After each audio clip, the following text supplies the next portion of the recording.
দেশটা কি কারো বাপের নাকি? আমি আমার নিজের অধিকার চাবো না? আমি আমার নিজের অধিকার চাইতে গেলে কেন কেন তোমরা আমাদের উপর অ্যাটাক করবে? পা চাটলে সঙ্গী, না চাটলে জঙ্গি। যদি চাও অধিকার, হয়ে যাবা রাজাকার। তিনি কে? তারা কে? স্বৈরাচার, স্বৈরাচার। কোঠা প্রথা নিপাত যাক, মেধাবীরা মুক্তি পাক।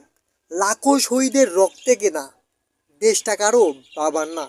তোরা আমার ভাই বোনদের উপর যেভাবে নির্যাতন শুরু করেছিস, এটা আর মেনে নেওয়া কখনোই সম্ভব না।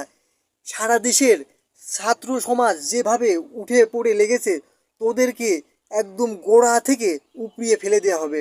তোদেরকে এই সভ্য সমাজে, এই জাতিকে, এই জাতি ধ্বংস করার মূল মূলেই তোরা। একটা জাতিকে ধ্বংস করার আগে এই যে সেই জাতির শিক্ষা ব্যবস্থাকে ধ্বংস করতে হয়। একদম সে ঠিক বাংলাদেশেও সেই অবস্থা, যে এই জাতিকে ধ্বংস করার জন্য বাংলাদেশের শিক্ষা ব্যবস্থাকে ধ্বংস করা হচ্ছে। ছাত্ররা যদি ব্যর্থ হয় তাহলে এই জাতি ধ্বংস হয়ে যাবে। এই জাতিকে টিকে রাখার জন্য ছাত্রদের প্রয়োজন। এরাই আগামী দিনের ভবিষ্যৎ। তোমরা এখন যে চেয়ারে বসে আছো না, সেই চেয়ার এই ছাত্রদের। এই ছাত্ররাই এখান থেকে গিয়ে ওখানে বসবে। তোমরা যা শিখিয়ে যাচ্ছ, তোমরা যা করে করে দেখিয়ে দিয়ে যাচ্ছ, তাহলে এরাও তো গিয়ে তোমাদের মতো সেইটাই করবে। তোমরা তোমরা যা শুরু করেছো, এই এইগুলা আর মেনে নেওয়ার মতো পর্যায়ে নাই। আপনারা যেভাবে লড়াই চালাচ্ছেন, এভাবে লড়াই চালিয়ে যান। আমরা আপনাদের সাথে আছি সব সময়। আমরা আপনাদের জন্য দোয়া করি যাতে আপনারা সফল হন এই লড়াইতে। আমাদের এই জাতিকে রক্ষা করুন আপনারা। তা না ছাড়া এই জাতিকে এই জাতিকে রক্ষা করার মতো, এই জাতিকে দেখার মতো কেউ নেই। এই ছাত্র সমাজ ছাড়া কেউ এই জাতিকে রক্ষা করার আর নেই। কাউকে দিয়েই সম্ভব না। এই ছাত্র সমাজ যদি না পারে, এই জাতি ধ্বংস হয়ে যাবে।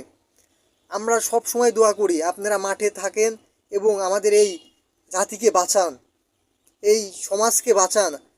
আপনারা হাল ছেড়ে দিলে এই জাতি ধ্বংস হয়ে যাবে। বন্ধ থাকুক লেখাপড়া, অন্ধ থাকুক জাতি, আগামীতে দেশ চালাবে মুক্তিযোদ্ধার নাতি। বাড়া, এইটা কোনো কথা হলো? যে ব্যক্তি যুদ্ধ করে দেশটাকে স্বাধীন করেছে, তার ছেলে তার মুক্তিযোদ্ধা কোটায় চাকরি পাইছে, এটা ঠিক আছে। কিন্তু তার ছেলে থেকে আবার তার ছেলে, তার ছেলে থেকে তার ছেলে, তার ছেলে থেকে তার ছেলে, এইভাবে যে কোঠা, এইভাবে যে চাকরি দিতেই থাকে। তে বাংলাদেশে আরও যেসব ব্যক্তি আছে, ভ্যান চালক, আরও অন্যান্য যারা আছে, তার ছেলেরা কি চাকরি পাবে না? তার ছেলেরা কি চাকরি পাবে না? আবার একটা কি দেখেন, যে ব্যক্তি সরকারি চাকরি করে, সে ব্যক্তি মারা যাওয়ার পরে তার ছেলে সেই চাকরিটা পাবে। আবার সেই ব্যক্তি মারা যাওয়ার পরে তার ছেলে সেই চাকরিটা পাবে। এইভাবে যদি তারাই চাকরি পেতে থাকে, তাহলে যে ভ্যান চালক, রিক্সা চালক, অটো চালক, এরা যারা আছে, তার ছেলে মেয়েরা কি চাকরি পাবে না? তাদের কি মেধা নাই? আপনারাই বলেন। এইটাই হচ্ছে বাংলাদেশ। আর এটাকে যখন সংস্করণ করতে গিয়েছে দেশের ছাত্র সমাজ, তখন এদের উপর অ্যাটাক করতেছে ছাত্রলীগ। এই ছাত্রলীগ এই ছাত্রলীগ আমাদের দেশটাকে ধ্বংস করতেছে। এই ছাত্রলীগ, আমরা এই ছাত্রলীগকে চাই না। আমরা এই ছাত্রলীগকে চাই না। আমরা একটা ভালো একটা জাতি চাই, আমরা একটা ভালো একটা মা চাই। আমাদের বাংলাদেশকে রক্ষা করতে হলে এই ছাত্র সমাজকে রক্ষা করতে হবে, তাছাড়া সম্ভব না। এই ছাত্র সমাজকেই বাংলাদেশকে রক্ষা করতে হবে।